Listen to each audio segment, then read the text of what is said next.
Bom dia a todos. Vamos voltar à nossa leitura. A paixão do Senhor. O sacramento da Eucaristia. Jesus revela a João quem é o traidor. Tinha chegado a hora em que Jesus Cristo, nosso Redentor, sumo e eterno sacerdote, segundo a ordem de Melquisedeque, ofereceria o corpo e o sangue em sacrifício. Com isso, reconciliaria a humanidade com Deus. O corpo e sangue que seriam sacrificados na cruz ficariam perpetuamente entre nós, sob a aparência de pão e de sangue e de vinho, a fim de ser nosso sacrifício limpo e agradável a Deus. Jesus Cristo está realmente no sacramento da Eucaristia, fornecendo a cada um o seu corpo como verdadeira comida e o seu sangue como verdadeira bebida. Por amor, Jesus deixou o alimento que fortalece a nossa esperança, desperta a nossa memória, acompanha a nossa solidão, socorre as nossas necessidades. A Eucaristia é testemunho de salvação e realização das promessas contidas na nova aliança.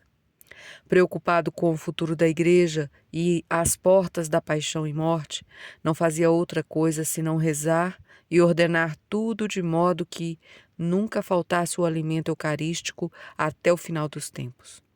Os apóstolos estavam todos atentos para ver o que aconteceria na nova cerimônia. O Senhor vestiu a túnica que tinha tirado, sentou-se outra vez à mesa e, como se fosse começar uma nova ceia, mandou os apóstolos reclinarem com ele. Vistes o que eu fiz convosco.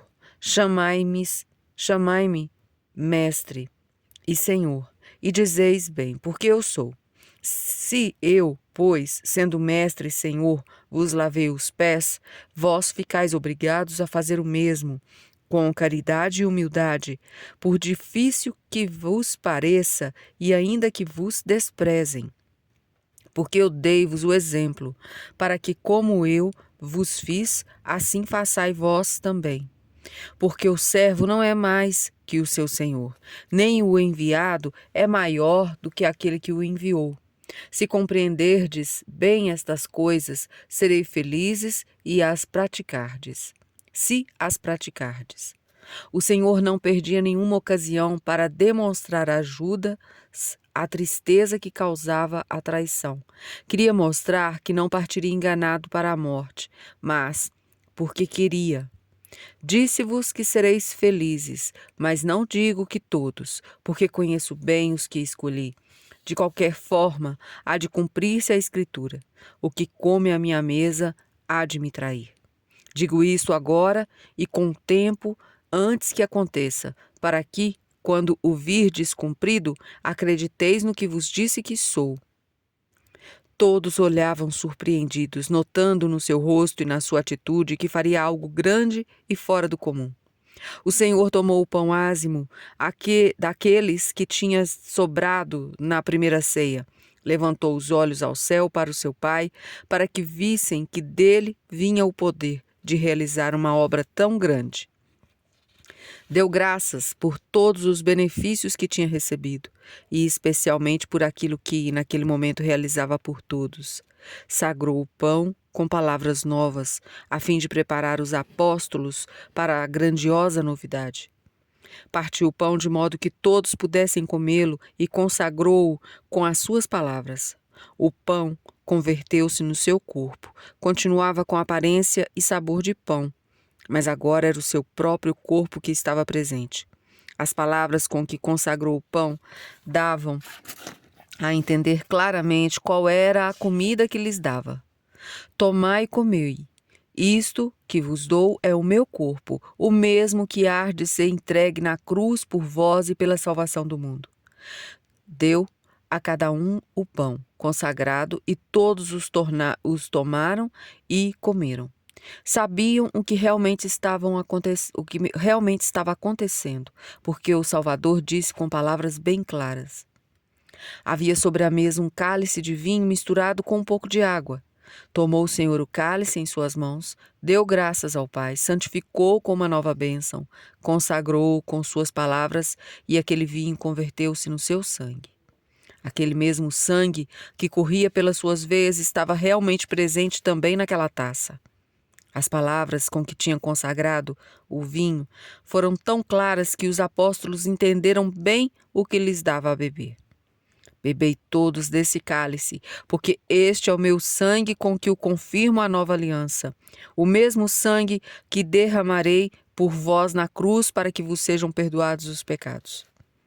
O Senhor pretendia que o sacrifício perdurasse na igreja até o final dos tempos. Por isso também deu o poder de consagrar o vinho e o pão aos apóstolos, e que esse poder fosse transmitido até sua volta, quando julgará o mundo. Ordenou expressamente que quantas vezes se celebrasse o sacrifício, o fizessem em sua memória.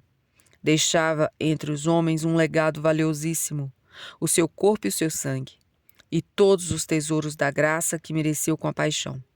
Deste modo, perpetuava sua presença entre nós. O pão eucarístico está destinado ao sustento dos homens que vão como peregrinos pelo mundo. É tão grande e forte o fogo do seu amor que faz os homens santos. As palavras divinas devem ser recebidas com fé e com todo o agradecimento, porque foi o próprio Senhor quem disse: tomai e comei, isto é o meu corpo, bebei todos deste cálice, que é o meu sangue.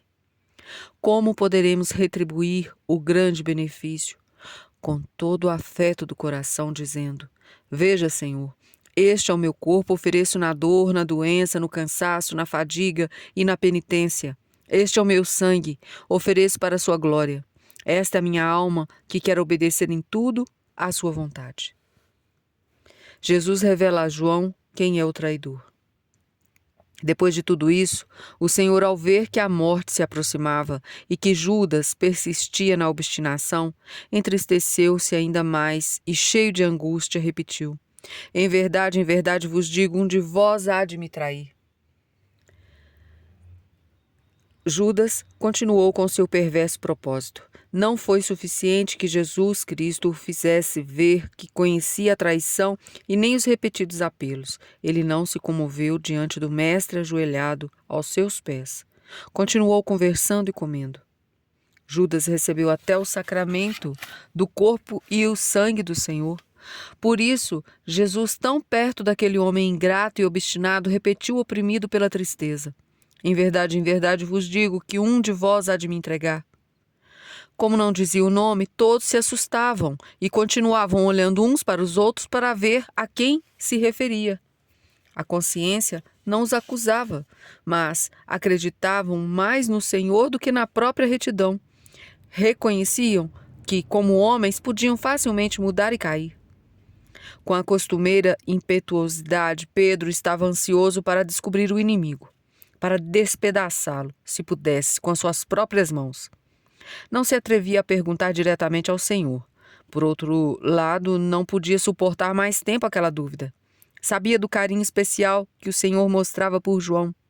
Como era fácil para João perguntar sem chamar a atenção, fez um sinal do seu lugar para que perguntasse a quem se referia. João estava reclinado sobre o peito de Jesus e perguntou quem era. O Senhor respondeu em voz baixa. Somente João ouviu. É aquele a quem eu der o pão embebido. Tomou o pedaço de pão, molhou e deu a Judas. Aquele gesto foi para João a resposta, mas, para Judas, outra prova de afeição.